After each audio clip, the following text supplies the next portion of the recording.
नमस्कार रेडियो माल्यवंत गोष्ठी बेतार केन्द्र को आपण मानक स्वागत। मालकानगिरी ब्लॉक अंतर्गत पेदावाड़ा पंचायत रे एक विशाल जिलास्तरीय युग्म अभियोग शुणाणी शिविर अनुष्ठित हो जाइछि।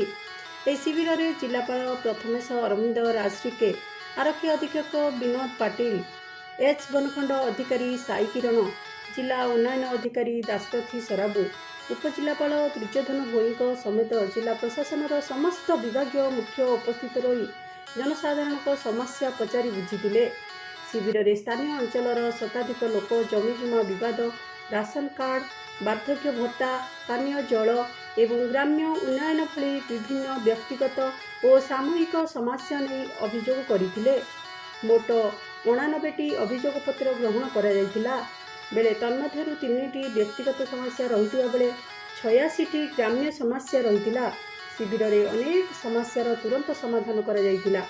अन्यान्य गुरुतर समस्यागुड़िक एक निर्दिष्ट समयसीमा मध्य समाधान करने को जिलापाल संपृक्त अधिकारी निर्देश देइछन्ति। सरकार जनकल्याणकारी योजनागुड़िक सीधासलख हिताधिकारी पहुंचाइबा एही शिविर मूल लक्ष्य थिला। प्रशासन को पाखरे पाई अंचलवासी बेस उत्साहित थिबा देखा जाइछि।